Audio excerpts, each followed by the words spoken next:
দেশের সর্ববৃহৎ চিকিৎসক সংগঠন ইন্ডিয়ান মেডিকেল অ্যাসোসিয়েশনের ডাকায় ধর্মঘটের প্রভাব সর্বত্র জেলায় জেলায়।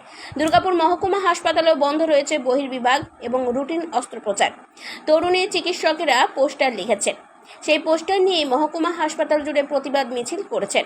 বহির্বিভাগের বাইরে পোস্টারে লেখা রয়েছে আউটডোর পরিষেবা বন্ধ, আরজি করের ঘটনার বিচার চাই, আবার কোনোটাই লেখা রয়েছে চিকিৎসকদের নিরাপত্তা সুনিশ্চিত করতে হবে। শুধু মহকুমা হাসপাতালই নয়, মিছিলে যোগ দিয়েছিলেন বিভিন্ন বেসরকারি হাসপাতাল থেকে আসা ডাক্তার সহ স্বাস্থ্যকর্মীরাও। এই মিছিলকে ঘিরে মহকুমা হাসপাতালে ছিল কঠোর পুলিশি নিরাপত্তাও।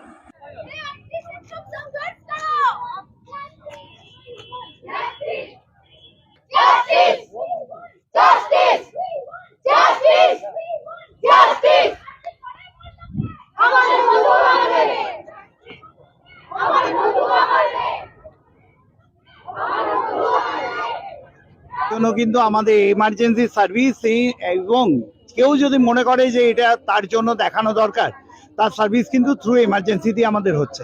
আমরা আজ অবধি পরিষেবা বন্ধ করিনি, আজকেও বন্ধ করার কথা নয়, কিন্তু প্রতীক হিসাবে ইন্ডিয়ান মেডিকেল অ্যাসোসিয়েশন ডাক্তারদের যে হাইয়েস্ট চ্যাপ্টার ন্যাশনাল বডি থেকে আজকে অর্গানাইজ করা হচ্ছে, তারা প্রতীকী ধর্মঘট ডেকেছে এবং ওপিডি ইনডোর ওল্ড পেশেন্টকে, যাদেরকে আজকে অপারেশন না করলে কোনো ক্ষতি নেই, তাদের জন্য আজকে পরিষেবাটা একদিনের জন্য প্রতীকী ধর্মঘট ঢাকা হয়েছে দেশ জুড়ে।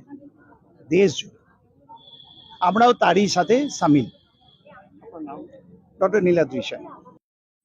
দুর্গাপুর থেকে কৌশিক বাসুর রিপোর্ট, 99 নিউজ বাংলা।